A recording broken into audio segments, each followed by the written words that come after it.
Well, what's really interesting actually for a smaller retailer, so when I speak to the bigger retailers and we talk about doing authenticity testing, they're always talking about,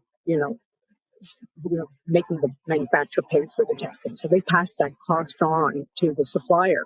The small retailer, again, in lack of leverage, probably wouldn't be able to do that. But that's actually not a bad thing. Welcome to the Natural Products Marketer podcast. I'm your host, Tina Maddock. On this podcast, you'll hear from manufacturers, retail owners and operators, and other business experts that will help you grow your business so you can serve more people and change more lives.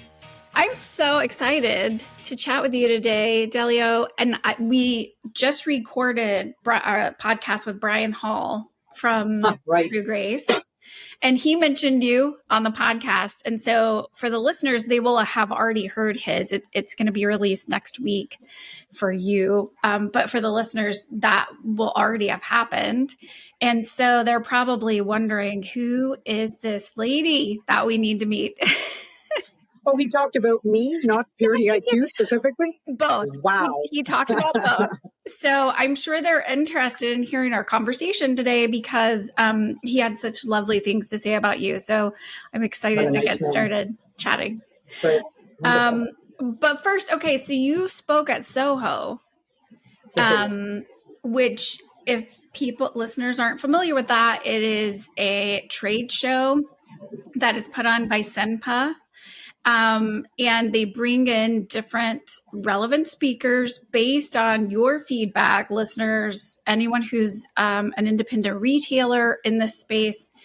They're looking for your voice to help you solve challenges, problems, or to help you realize some blind spots that you might not be paying attention to. And I do think that you kind of fall into some blind spots that might be happening. So we're going to talk about some of those today for sure.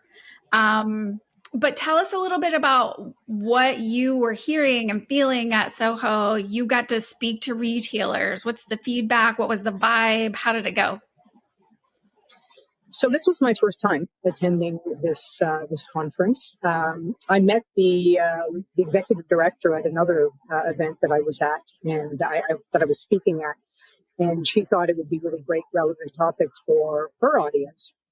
And just interestingly for your listeners, just a little bit of background for me. My background, although I am the CEO and a co-founder of this company, Purity IQ, that we'll be talking about in a second, my background is all in retail. So I was a both food and drug retailer for over 30 years. So wow. I'm aging and dating myself, but all of it in Canada.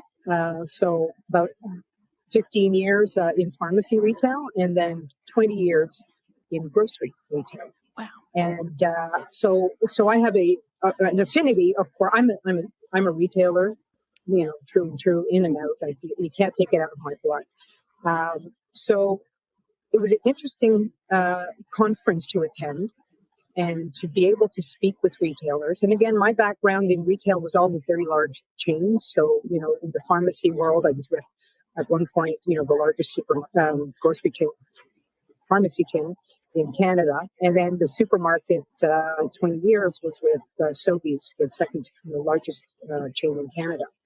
So I came from a world where we had a lot of leverage.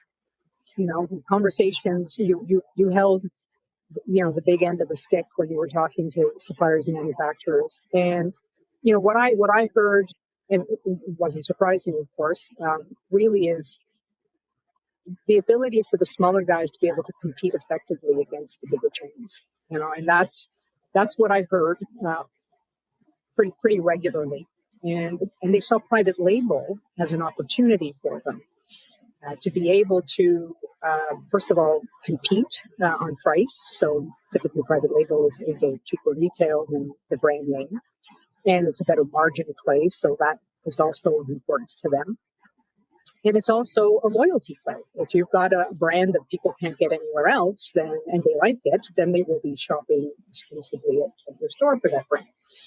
But the problem that they had, that they were saying, and again, I know there were some mid-sized chains there with several stores, but I ended up talking only to the small one or two store, maybe three store retailers. And they really are dependent on the supplier to get things right, because once the product carries their private label name, I think they realize any issue becomes their issue.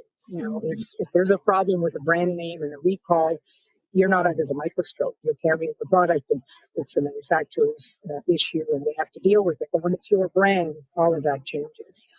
And they spoke about the fact that, what is tough for them is they're limited in their suppliers that they can talk to. While I was talking about leverage, the big brands have, the big retailers have leverage, but the smaller ones really, because of their volume, they're really limited to who they can do business with. And so there's cost pressure. You may not get a great private label, cost and that great retail you're looking for.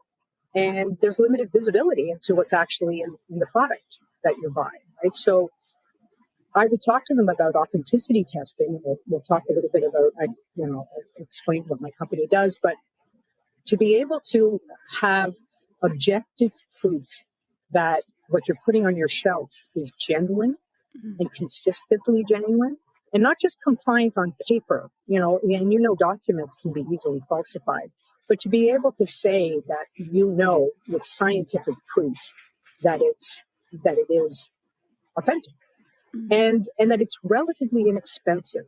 So the cost of testing is inexpensive, but really importantly, you don't need a massive QA department to do this.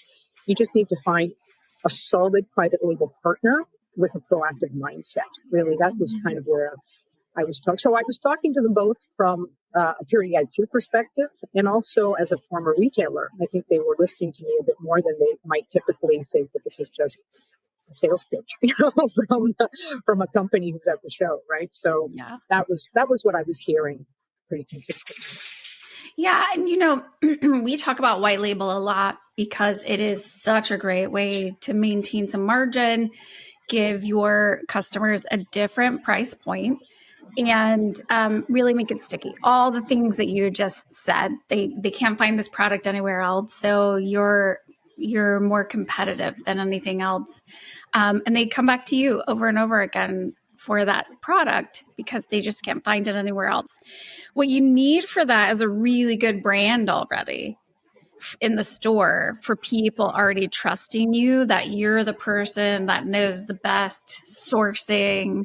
You're bringing them purity of product already. So some of that is from a marketing and messaging perspective, getting in there and creating that level of value for your customer means that whenever they see your brand versus someone else, they have high trust in in the label, just because it has your name on it. Now, everything you're bringing up is super important because that also means you have liability.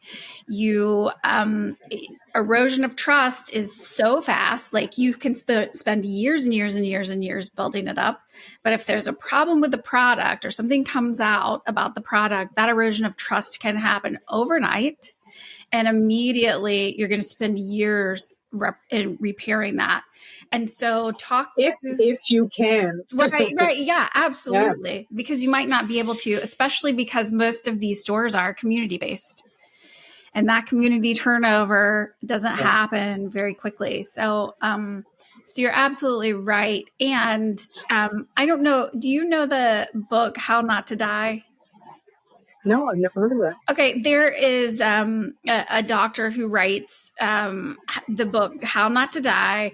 And more recently, he's come out with How Not to Age.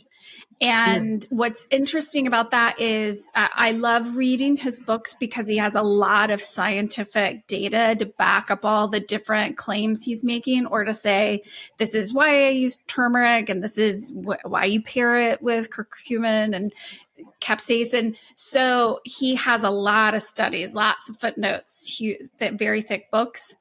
At the beginning of How Not to Age, he specifically talks about when you go to buy a supplement at a grocery store, he's got a percentage of how many of them actually have what it says on the label that they have.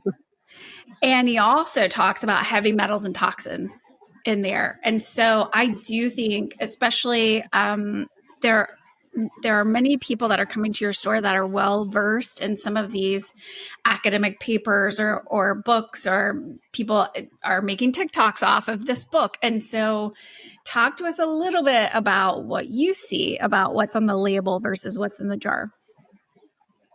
Well, and that's kind of if you go to our website, that's the first thing that comes up on the landing page is we verify that what's on the label is actually in the product. Nothing more, nothing less. So, this is our mantra, and this is really why we created the company. And again, I've mentioned my background is all retail. I'm not a scientist. I don't have a scientific bone in my body. And I didn't mention that so I was in senior positions when I was at the supermarket chain. Amongst them, I was VP of private label for many years.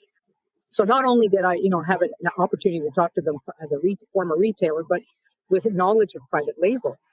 And so we'll talk about white label in a second. There's pros and cons to white label, but some of the issues are the same, whether it's private label or white label or a brand on the shelf. Forget your own label. A lot of people are misinformed because they think that the regulatory requirement to test products takes care of all of these issues. And there are, minimum tests you have to do to be compliant. Again, to make sure the product's safe for consumption. So, heavy metal, as you mentioned, pesticide, microbial testing, pathogens, etc. And also identity testing. So an identity test, both in the US and Canada and Europe, you have to do an identity test. What a lot of people don't realize is an identity test will just tell you that the product or the ingredient you're expecting to find in the product is there. It won't necessarily tell you if anything else is in there.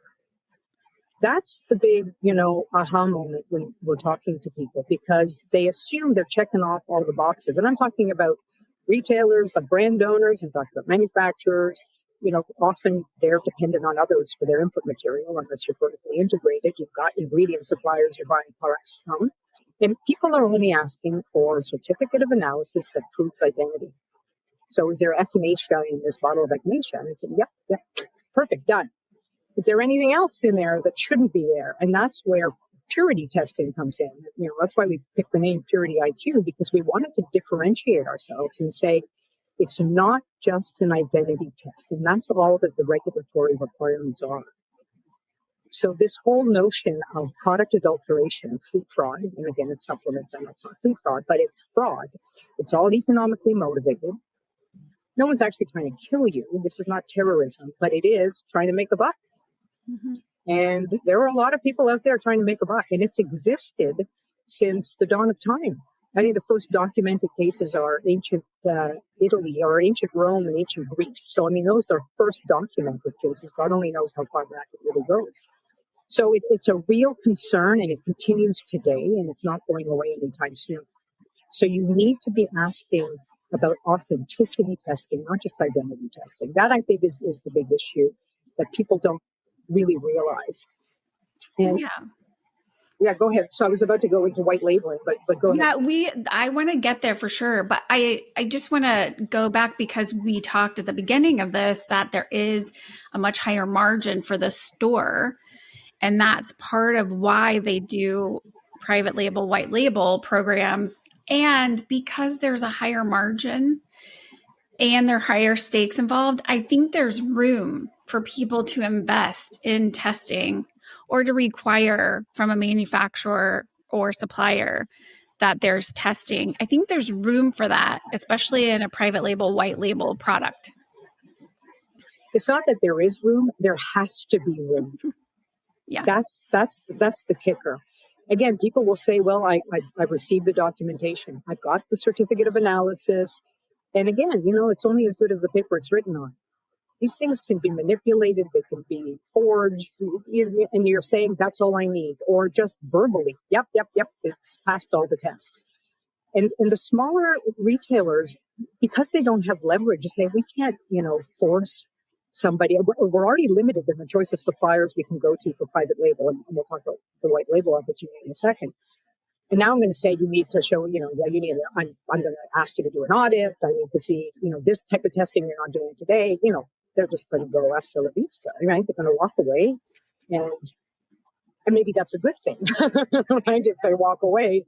But uh, white labeling is a great opportunity, and it's a great choice, I think, for some retailers to make versus private labeling, because it's kind of an easy and affordable way for the small retailer to offer their own products without having to invest in like product development or anything else. Because the product, as you know, already exists. It's generic, it's pre-made, it's sold to many other retailers potentially under different brand names. Or it could be the same brand name, but it would be, unique to your geography. So they make it so that it is, a private label like product. And then you either add your logo or whatever name that you've chosen or they've chosen, and you go to market. And that's, easy. Let's talk a little bit about, I know you're identifying some of the differences, but the big difference between private label and white label. Well, it is the fact that private label is your brand. So you have developed the product, the spec, the standard, your brand standard. You are actually providing like a recipe to the manufacturer, or you work with the manufacturer to develop the recipe, the formulation, whatever it is. It is absolutely yours. And so all of the risk is yours. And the cost is yours, because it's more expensive to do private label than it is to do white label. Mm-hmm. Again, a white label, because it exists already. The manufacturer makes this. They offer it to many different customers under different names. It's one formulation, and it's easier. When you're asking them to start to bring in, new ingredients, different ingredients, maybe a different, lid than they're using for everybody else. You want, just something to make it unique. That, costs money. So the advantage for white labeling for a small retailer is speed and cost, right? It's fast, it's simple, it's low risk apparently, but we'll get to that in a second. But the trade-off is control and differentiation, because the same product being on multiple shelves under different brands, you don't always know where it came from or how consistent the quality is, or whether it would have met your brand standards if you had developed brand standards, because no exclusivity equals no control, really, at the end of the day, right? So if the underlying formulation changes at any point or varies between batches, the retailer wouldn't even be aware of it until a problem arises.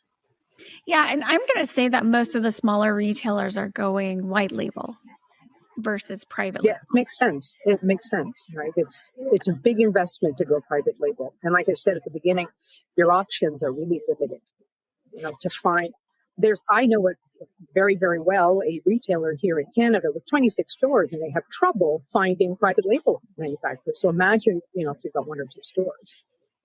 Yeah, and I'm going to say that there's reduced risk, like on paper, probably, right, with going white label, but there's still risk of that erosion of trust going white label, that you have to be able to trust the manufacturer there. So talk to us a little bit about how third-party testing products, even in white label, can be such a differentiator. Well, what's really interesting actually for a smaller retailer, so when I speak to the bigger retailers and we talk about doing authenticity testing, they're always talking about, making the manufacturer pay for the testing. So they pass that cost on to the supplier. The small retailer, again, lack of leverage, probably wouldn't be able to do that. But that's actually not a bad thing, because I was saying at the beginning, the cost is relatively inexpensive to test a product. And if you're doing it before you even launch the product, which was the topic of my talk at the Soho Expo, was doing it at the procurement stage, not necessarily the way everybody does it today. Is when the product's already in the supply chain, it's already on the shelf, and now if you find something, it's a problem, and you're doing recalls and it's crisis management. If you're doing it at the beginning, so if you're interviewing, you're taking some bids maybe from different white label manufacturers to do a product for you. Because if it's white label, you can ask several different suppliers. Again, because you're not asking for something unique to you. If you're not going to ask them to pay for the testing, and you test it yourself, you have an advantage over the retailers who are asking the supplier to do the testing, to send samples for Purity IQ, for example.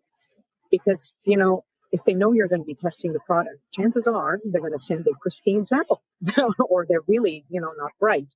So, then you've got, okay, well, I've got the sample is good. And maybe, the first few batches that I get or the first few orders that I put in are going to be good. But you start to wonder whether or not that, over time, that quality starts to slip and they start to dilute or whatever to make up, whatever some costs. But if you are testing it yourself without telling them, you can find things out right away and make a decision right away.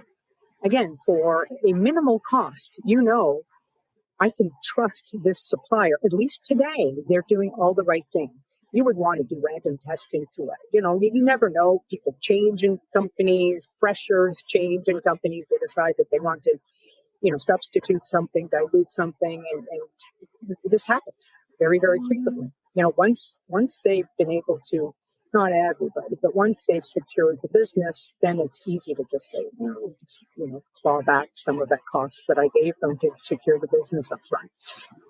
But that is, one of the things that's a plus for a small retailer. If you pay for your own testing, they have no idea. So you're going to really be able to see what they're sending you right from the beginning.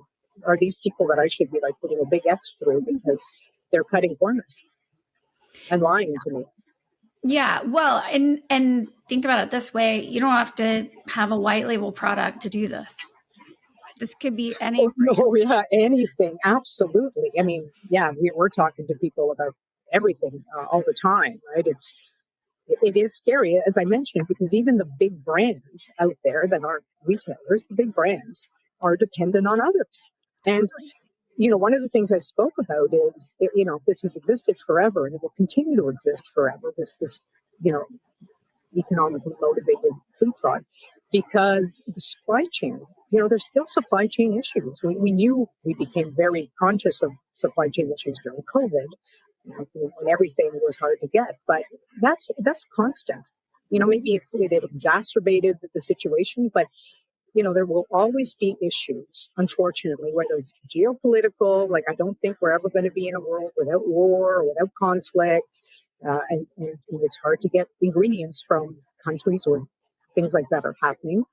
Or climate change, whether you believe it exists or not, there are droughts and then there are, flooding and a lot more, effects on crops. People can't get things where they used to get them. So they're being forced to go to new suppliers that they've never gone to before. And you're untested, untried, and you're crossing your fingers and hoping. Well, don't cross your fingers. Get scientific proof, because everything else, audits are audits about the facility. Good manufacturing practices are making sure that the facility is in good shape. It's not testing the product. Right. And then you go, well, I'm doing an identity test. Well, an identity test won't necessarily tell you what else is in the product. It's not a purity test. So these are the things that it's getting people to realize that you need to do more than what you think you need to do, from a regulatory compliance point of view. And even just peace of mind. Yeah, and this is a great point about people are always asking, how do I evaluate a product or a manufacturer or a brand before I bring them into my store? How do I make sure, what's the checklist that I should be going down? I love for manufacturers or brands to provide, hey, we do third-party testing. Here's what it looks like. Here's our regular routine around it.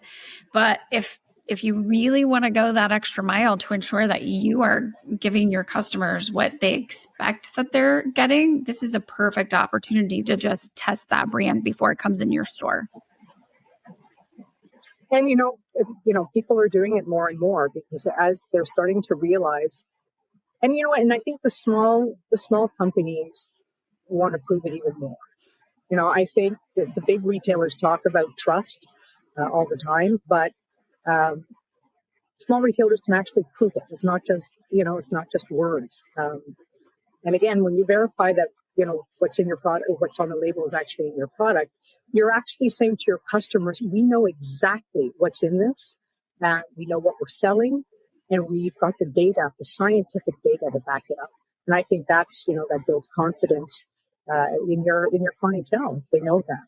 And if you use certification, so, I know Brian Holt from True Grace was on your podcast recently, and they used our certification, our certified authentic certification mark on their probiotics. And they want to shout it from the rooftops that they go over and above what they need to be doing from a regulatory perspective to make sure that, their probiotics are what they say they are. Yeah. And so I've seen some really great brands invest up front. And we've even had a conversation on this podcast where it's like, hey, we source ingredients just like you were talking about. And it comes with a certification, a certificate of authenticity, right, in the door. And their motto is trust but verify. We love that we have this certificate of authenticity, but then we put it through our lab first to make sure that what we're putting in the product ends up being what we want to be in the product. So they have an extra layer of trust but verify. And I think if you find brands who are willing to invest like that, and you also are having a stake in that as well, because you're representing to customers every day. And this is where I think some of the bigger chains sort of get off base, because they are not the people who are making the decisions and have the purse strings, are not the people who are talking to the coach of the Little League team down the street. You guys are the independent retailers, have relationships in that community, and they have to look customers face to face and say, I promise that what we're offering to you passes all of the tests and is actually what's in the bottle, and we're making recommendations to you so you can trust us. It's, that old saying around what's in a name. And if you lose your name, you lose everything. So it is reputational risk. You said it. I mean, it's big. Yeah. The reputational risk is something you cannot afford, to take. You can't, you said it can take years to build up that brand, and then it takes minutes, seconds, for that to just dissolve, and it may not come back. You just never know. And I think that what you're describing can be part of the brand story. It's not just compliance anymore. It becomes a brand story that sets you apart. And exactly what you were saying, you're able to tell your clients, your customers, that, you go that extra distance, is that you take quality, seriously, but personally.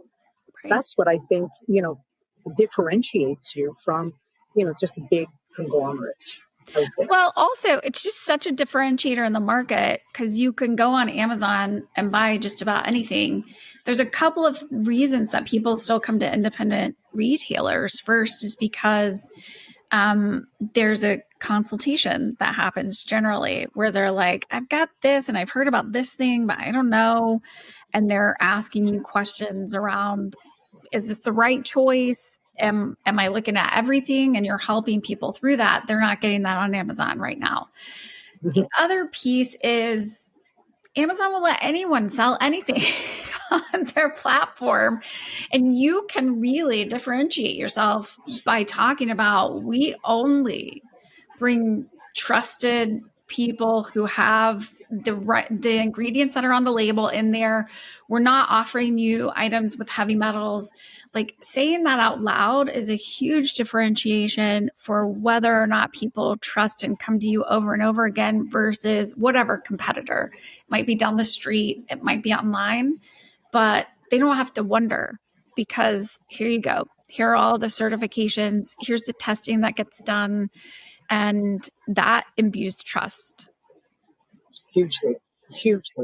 Because, I don't think people are getting wary now. There's enough media attention around, what has happened on Amazon, what's been found, whatever. But they're getting wiser too, right? They're starting to demand testing in certain areas, but it's still not 100%. But it is a chance for the smaller retailers, like you said. They've already got a relationship built with their customers, again, because they're providing counsel and they're there for advice, and they're carrying brands that a lot of the big chains don't carry, right? Because they are going to the ones that they're doing some homework on, and they like the story and the brand story. But again, you've got to, buyer beware. It really is. It can be a great facade. The story sounds great, and they're saying all the right things. You just don't know what's happening behind the scenes.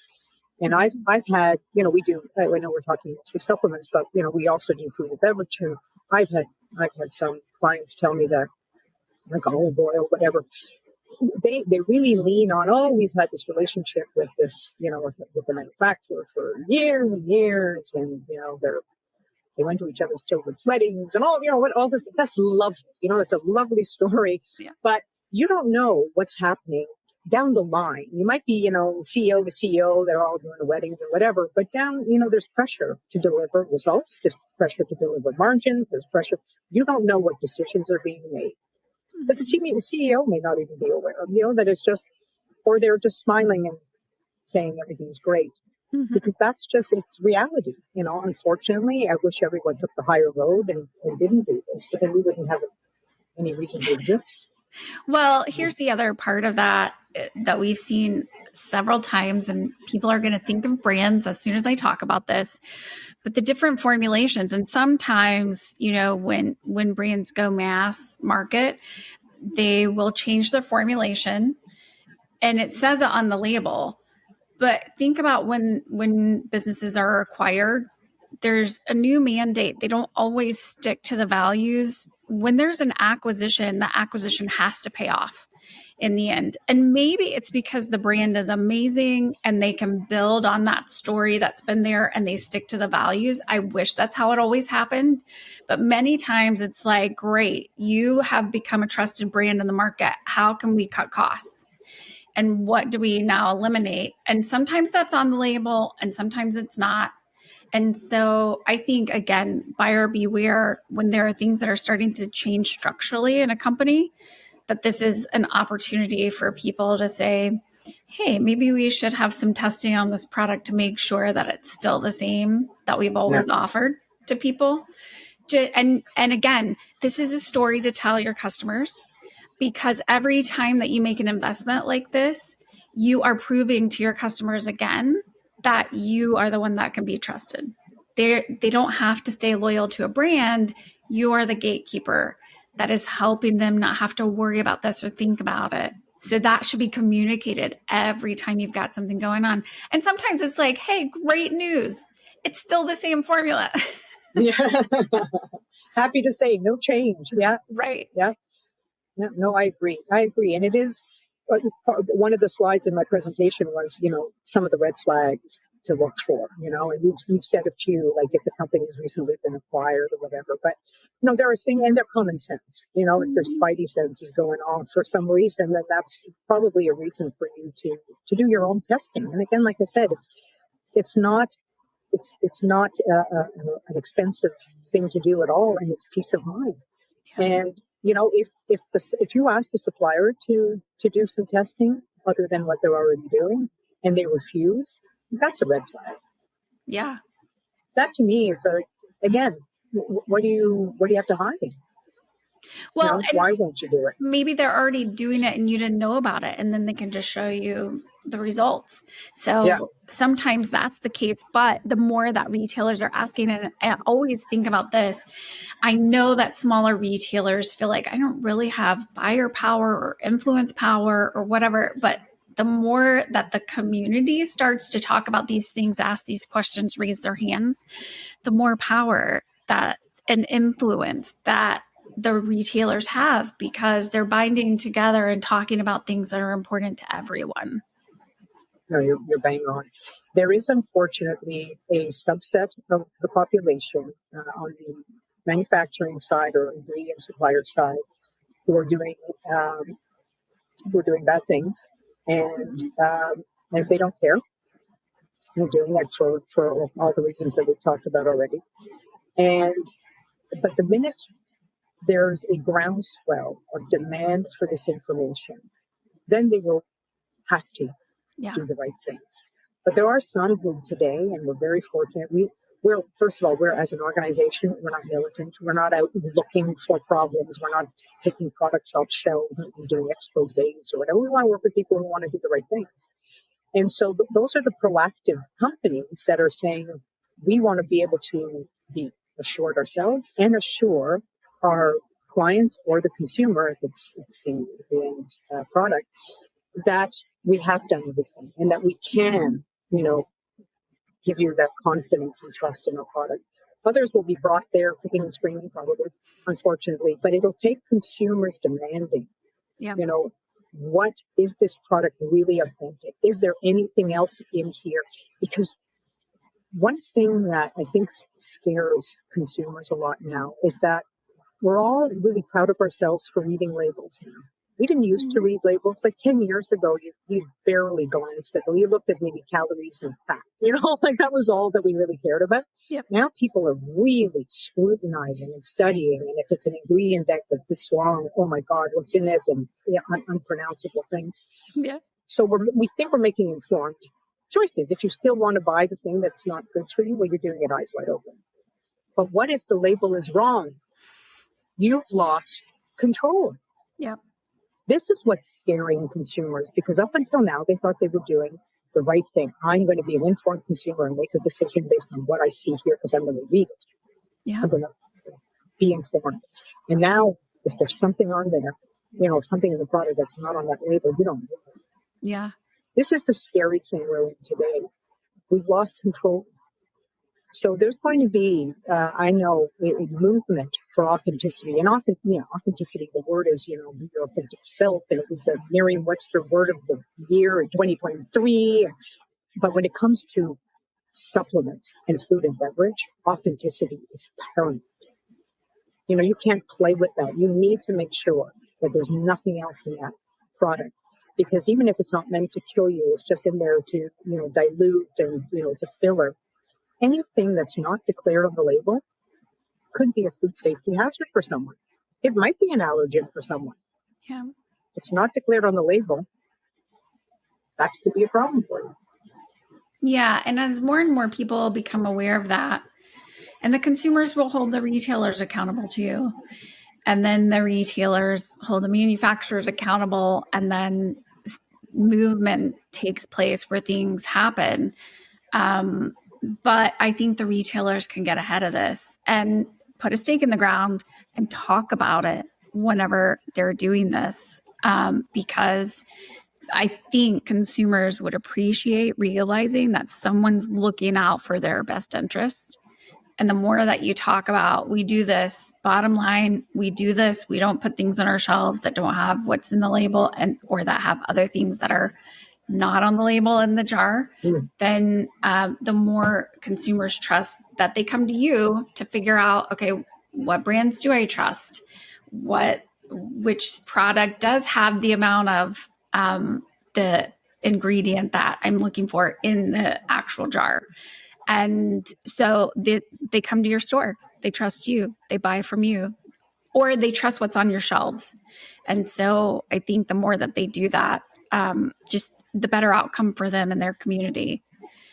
But take us back, because you said something that I thought was interesting, were red flags. And of course, we mentioned like there's a change of leadership or a company gets acquired. What are the other red flags that you see where you might be like, interesting?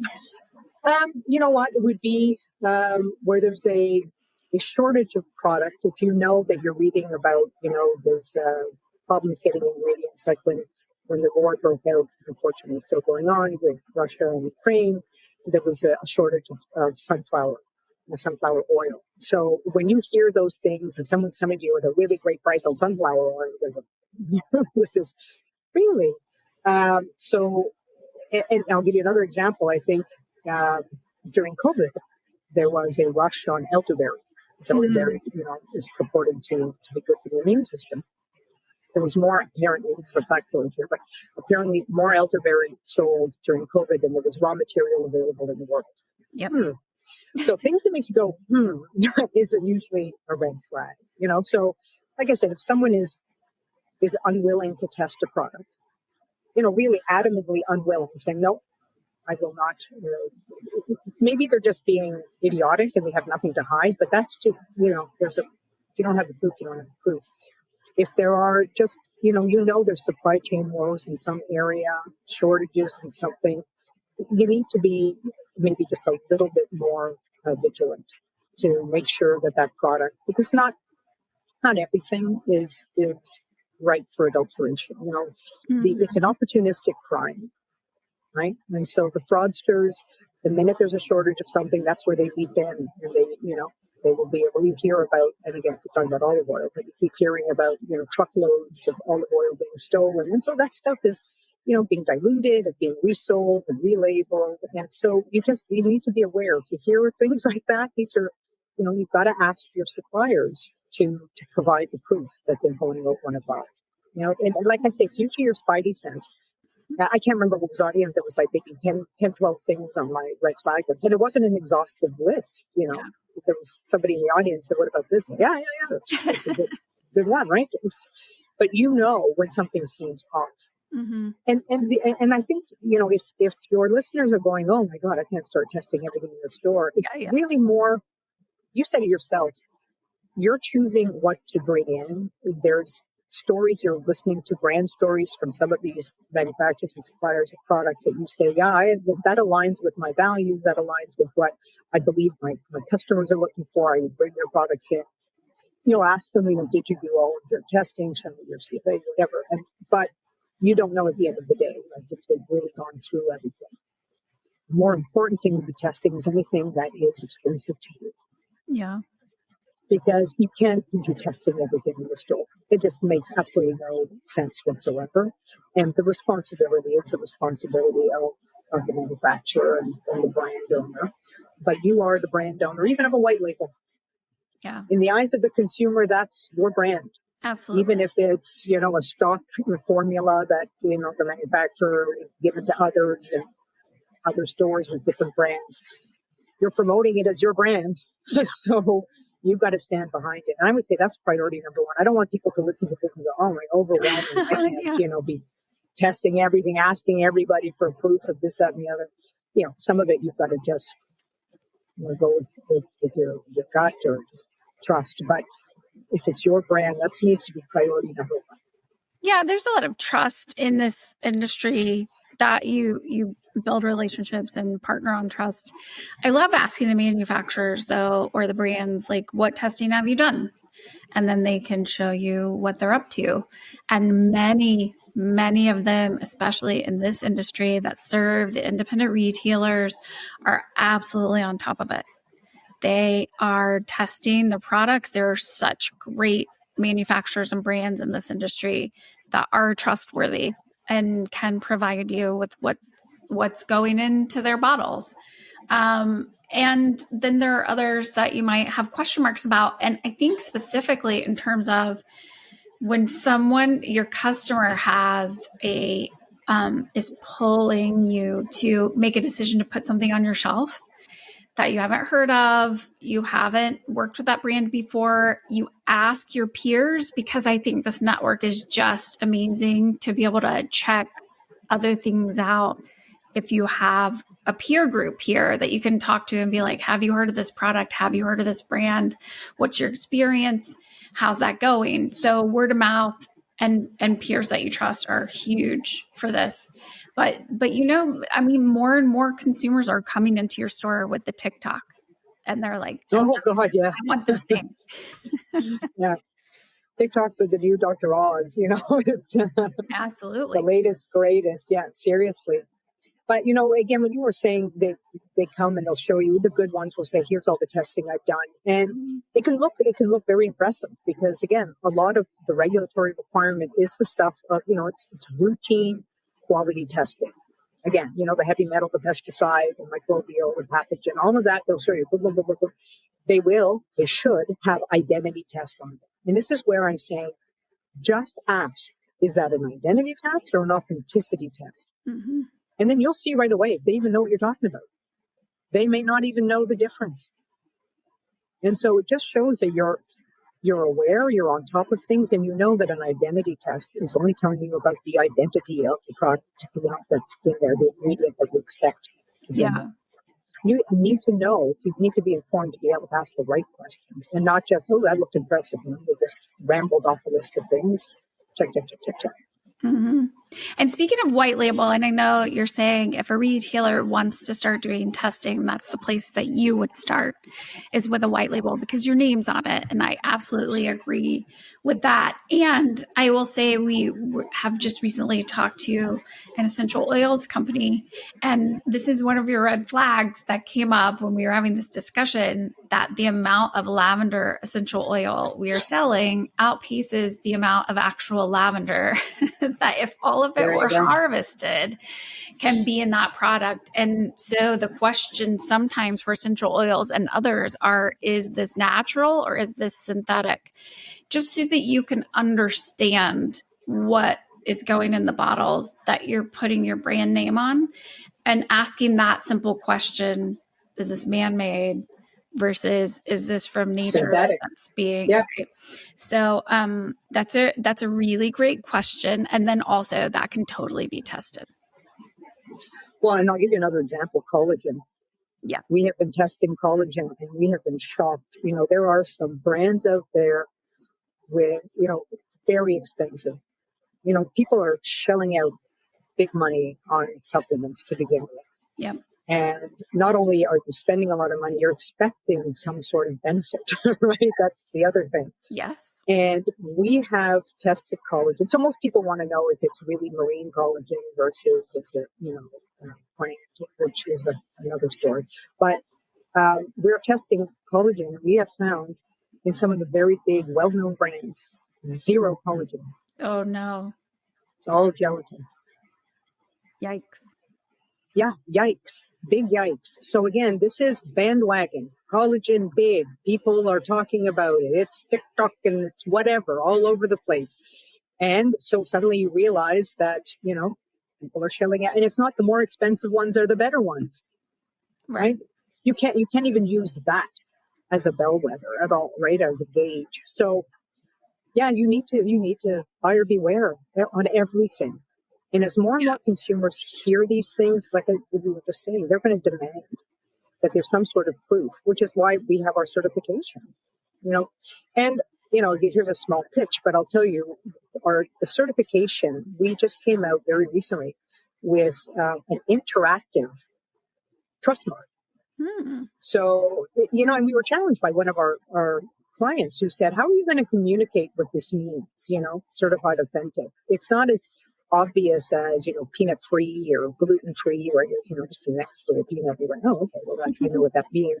What you think authentic means and what you know, our interpretations could be different. So we've created, and, you know, we're the first, but we're not going to be the last, I'm sure. It's a QR code based certification.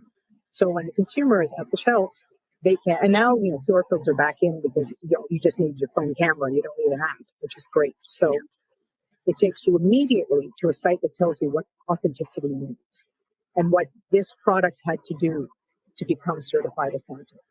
Nice. So it really is, because there's no room on the label to go, you know, already we're peeling back to read other things like, in, you know, microscopic fonts or whatever. So this is an opportunity to be able to go and see right there where you're in the store and you're making a decision about whether or not to buy that product or that product, right? And that's why people like Brian at True Grace, like they've, you know, embraced this because they want to be able to tell that story.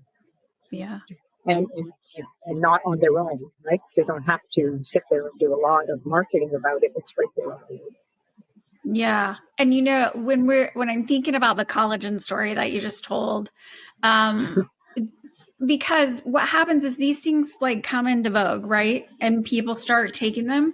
But the minute that we do have a little bit of pill fatigue, I think Brian Hall mentioned it on our podcast as well, but you're taking so many things because you're looking for the benefits. But after a month or two, if you're not seeing any difference, you're not going to continue to buy. So this is as much for you, the retailer, as it is for the consumer.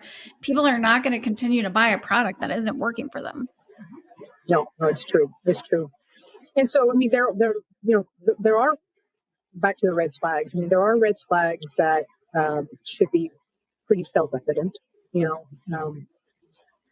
One of the things that I was talking about at Soho was unusually low prices too, right? Like, that's, if it's too good to be true, there's a reason if it's too good to be true. Yeah. But the other thing we didn't talk about, which is really kind of critical, especially in the supplement world, is there are so many hands on the products today. There are so many intermediaries between distributors. Of course, there's the manufacturer, but there's distributors, there's importers, there's brokers, there's all sorts of people that potentially can touch this. So when there are multiple, you just wonder how well they know, down the supply chain, what's happened. Because all of those opportunities are opportunities for somebody to do something, right? Potentially. And if there are new intermediaries being brought in, that's another time to do testing, right? Yeah. So now things have changed.